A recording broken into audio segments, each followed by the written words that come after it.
This is Lecture 2 for Learning Model 2 of Pastoral Foundations. Today I'm going to talk about vocation and the self-psychology, and delve into object relations theory a bit.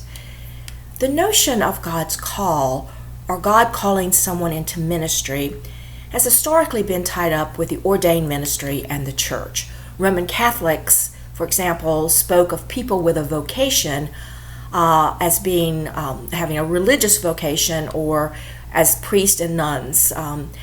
But the Bible projects ministry as broader than that, expressing God's call to the baptized.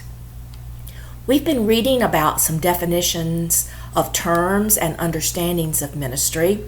Kaelon, in her text, provides a theological description of call and discipleship, with disciple being understood as a learner, followers who take up a life.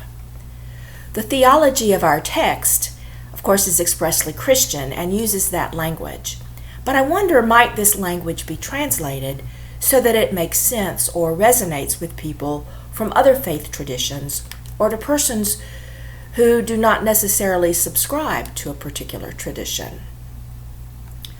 Whereas Orthodox theologian John Zilulis said there is no such thing as non-ordained persons in the church, because baptism ordains us into the priesthood of all believers. Yet we typically use ordination to refer to an office that one is consecrated into. Kaelon makes a distinction between followers of Jesus and ministers, recognizing, of course, the service that all disciples are called to, but acknowledging that ministry is a specific thing, involves specific tasks, not necessarily done by ordained persons. Gifts and charisms that naturally arise may help lead us to our vocation. Many Christians have never considered that they have a call from God, because it is so tied up with ordination in the church. In our consumer culture, many people are tracked early on into a career that will ensure them financial stability. It may be a career they enjoy or just tolerate, or they may become dissatisfied and change careers, possibly several times. And vocation, however, is theological. The word vocation comes from the Latin vocare, to call, and means the work of a person that is called by God. It's God's call. So it's not so much your chosen career or careers, but what is chosen for you by God. The reformer Martin Luther claimed that all Christians have a vocation, and that every type of work performed by Christians can be a vocation. Yet the primary way we may use the word is to designate gainful employment, because our lack of a decent theology of vocation forces us into either doing what we think we are required to do because it's our duty, or what we accidentally happen upon just by luck, or what we think we can get out of it for the reward. But the biblical doctrine of vocation, however, proposes that our lives find meaning only in relationship to the sweet summons of a good God. And Luther's understanding of work was a reaction to the devaluing of earthly occupations and setting up a hierarchy. So he thought people should serve and could serve their neighbor wherever God placed them. God even milks the cows through those called to that work, he wrote. The Quaker writer Parker Palmer says that we discover our vocation by listening to our life. In his book, Let Your Life Speak, Listening for the Voice of Vocation, he tells how he used to think vocation was an act of the will, of grim determination, that one's life will go this way or that way, whether it wants to or not. And he found that this kind of willful pursuit is an act of violence toward ourselves.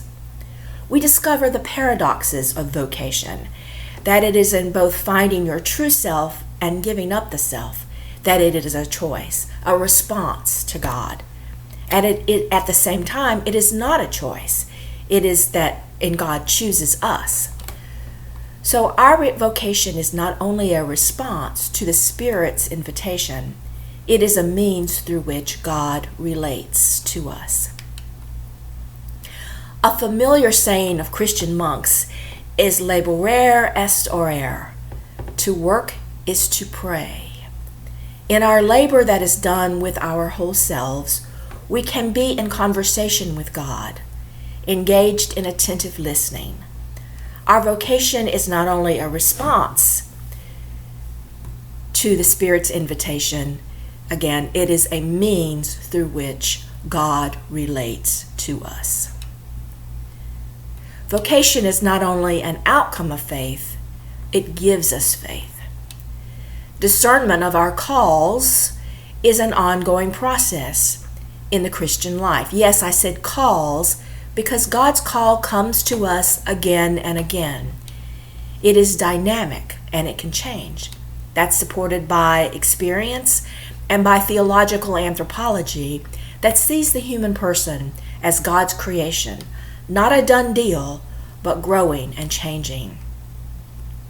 The idea of God's claim and call, of course, finds its source in the Bible. As I mentioned, God called the universe into being with its light and darkness, sea and skies, earth and stars, trees, animals, and people. We're created in God's image, the Imago Dei, and God declares us good. We are not God, but we are like God in some ways. God made a covenant with God's people who share in God's faithfulness, forgiveness, and love. In our failures, God's call is a call to repentance over and over again. The Bible has many call stories of ordinary people conscripted into God's work.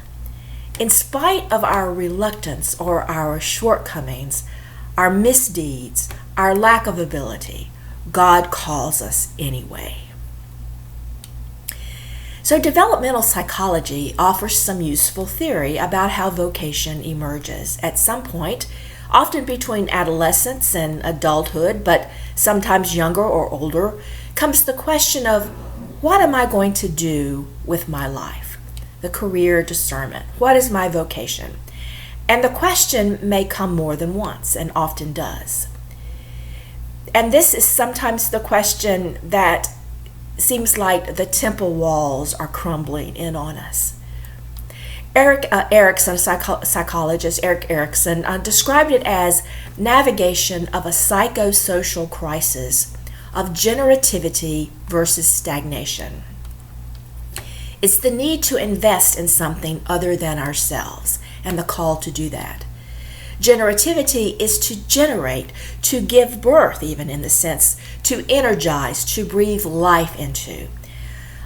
He talked about the vocation of parenthood and what you, but it's not always parenthood, of course. It is to give yourselves to something.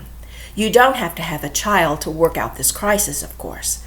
And just because you are a parent does not mean that you're guaranteed to check this box.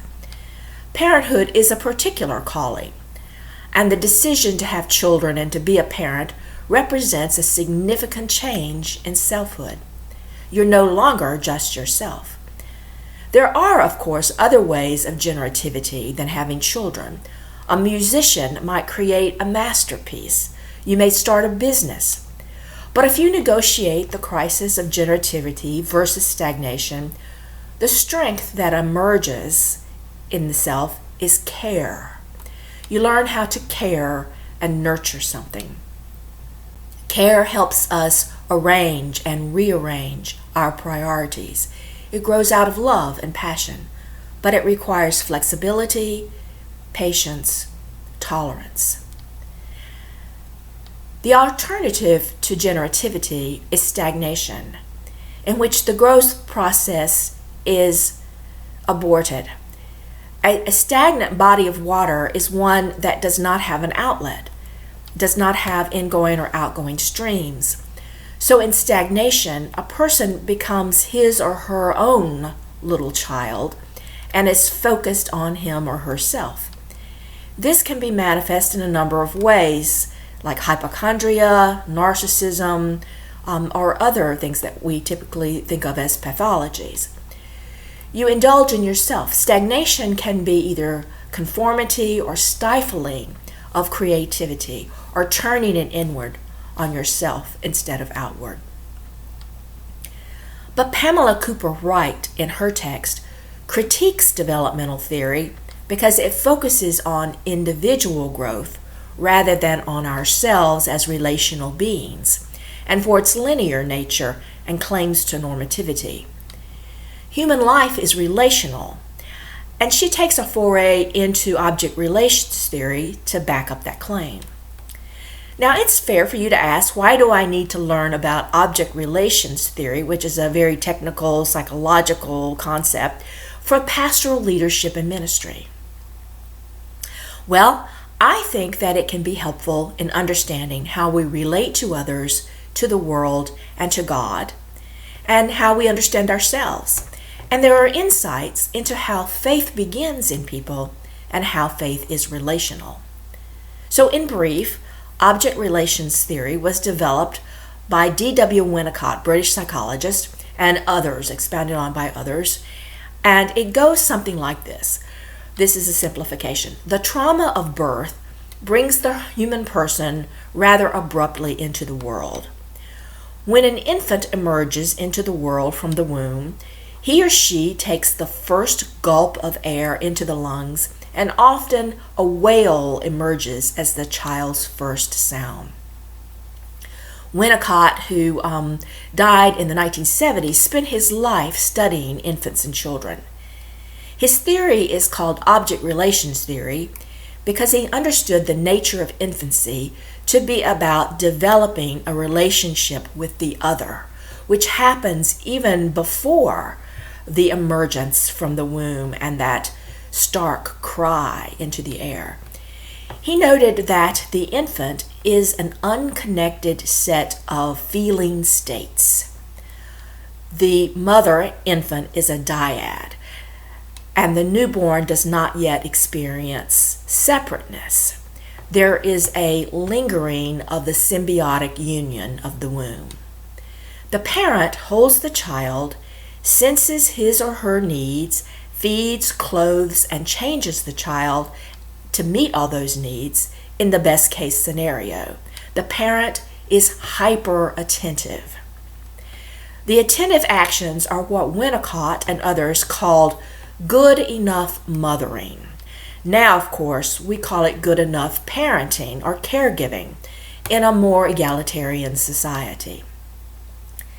When most of the baby's needs are met during this early phase of life, the child can come to anticipate that her or his needs will be met even before they are met. When she's hungry, the child remembers what it's like to be satisfied. And soon a gap develops between the needs of the child and the fulfillment by the parent. And in that gap is the memory.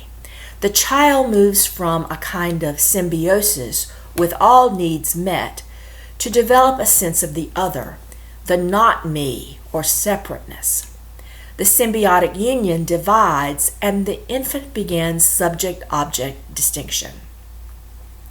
Gradually, the infant becomes conscious of something outside herself. Winnicott found that children will often designate something that helps them get through that gap or period of time when the needs are not readily met.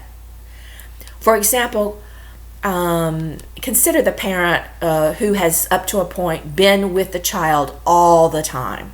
Well, sooner or later, the parent is going to need to leave the child alone.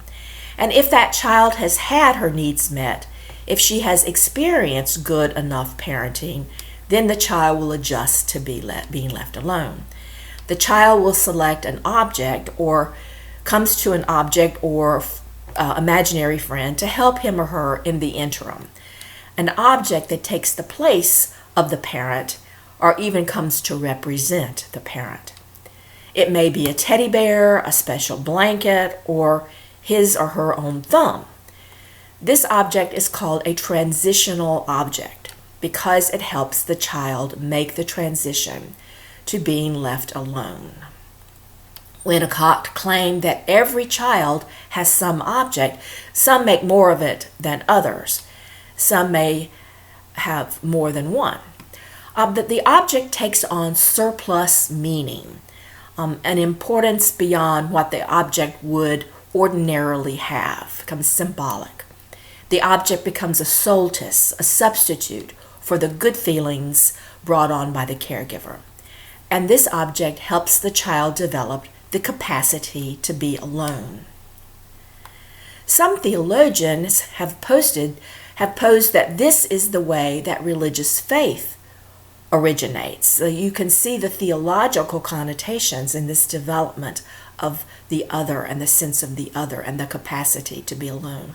Winnicott developed the notion of the true and false selves as psychological concept. He used true self to describe a sense of self based on spontaneous, authentic experience and a feeling of being alive, having a real self. The false self, by contrast, Winnicott saw as a defensive facade, which in extreme cases could leave its holders lacking spontaneity and feeling dead and empty behind a mere appearance of being real. The false self begins to develop at a very young age as we try to meet the expectations of others. The key is to develop a healthy false self, which we need sometimes to present to the world, to be polite or kind when it's called for, without losing our true selves. Object relations theory talks about the development of inner mental representations that become a kind of template through which all experiences and stimuli are processed. As a concrete example, if a person has formed an inner representation of herself as not fitting in, as did Olivia in Osmer's text that we've been reading, this can be really helpful stuff to learn for preparing for ministry. So by hearing her story as her pastoral or spiritual guide, you can see that the "I don't fit in" trope is leaving her with little self-esteem and a kind of debilitating self-consciousness that is perhaps leading her to do things to try to fit in or to compensate for her feeling of not fitting in. Discerning that, you can guide her to visualize herself as fitting in and to think of ways to counter that narrative and to lead her to do the further work with a therapist that she needs. So you start the conversation first like a first responder and use theory to guide you. You can facilitate the emergence of other mental images and representations, perhaps drawing from faith on how God can begin the fitting in and how God can begin the healing process, and then refer her for the longer term inner work. Knowledge of psychological theory can be immensely helpful in ministry, especially when you've done the kind of work of self-examination to explore your own mental representations and embodied theologies in the guidance of a therapist or spiritual director. However, unless one is trained and licensed as a psychotherapist or social work counselor, and even then, caution is in order about overstepping the role of pastoral care. And I should say that psychotherapy has been riddled with accusations for being for the elite, for the privileged, who can afford it, who have access to it. And this is certainly a consideration. There is, at least in North America, some level of access to mental health care that is not afforded elsewhere. So all the more important is our role in first responding or intervention. So now I want to cycle back to vocation, as that I was talking about earlier. In times past, in many cultures, one's vocation was pretty much decided for you by your family or by societal conventions. Up until the 1950s or 60s, women pretty much had 3 or 4 choices: housewife, nurse, school teacher. In postmodern society, that choice is delayed and changed, as I mentioned, sometimes 2 or 3, 4 times. There are different kinds of voices calling us to different kinds of work. And the problem is to figure out which is the voice of God and our true relational selves, rather than that of society or that of ego or of society. There is the voice of money and fame that calls us. There's the voice of ambition.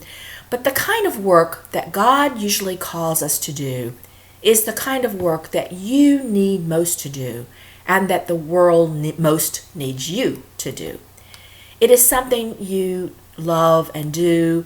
That's one requirement, but it is also something that the world needs you to do. Frederick Buechner, theologian, says that vocation is a place where your deep gladness and the world's deep hunger meet. Because of the impediments in this world, financial or otherwise, you may have to make a living as a street cleaner or a banker, or it may not be your true vocation. Maybe it is out of a sense of duty that you took over the family business, but nothing can feel as conflicted as being forced to do something that your heart really isn't in. And it's the source of much unhappiness in this world. But also, again, to some, the notion of vocation being a choice comes from a very privileged viewpoint. Many people in the world just have to try to survive any way they can. But it seems that the faith traditions teach us about a God who is just and desires well-being for us. And the gospel calls us to work toward a kingdom where all can live in a life-affirming way. Kingdom rather than kingdom, to stress its relational sense. Yet the work life of many North Americans is increasingly characterized by long commutes and long hours, little reward, conflict on the job, even sabotage. It seems imperative to convey that we are swamped and overwhelmed at work, and it can be very dehumanizing. We allow work to have control over us, and when we see our sole value as a person coming from work. And unemployment now, in tough economic times, brings the need for good work into even sharper focus. But God is with us and intends our engagement in life-giving, meaningful activity and service. So we're commissioned as pastoral leaders to be a presence and witness for Christ in the world, and we have not been left alone for this. The Holy Spirit equips us for every good work in the world and invites us into Christ's work in the world, moving about in the world as Christ did and as the Holy Spirit guides us. The call to ministry is a Trinitarian dance, a perichoresis between the work of Creator, Son, and Spirit. This invitation is, according to Karl Barth, our eschatological vocation. That is much larger than what we do here, what we can do here. Our orientation in hope toward that healing and reconciliation of all of creation. So together we will explore calls, characteristics, and activities and tasks of ministries.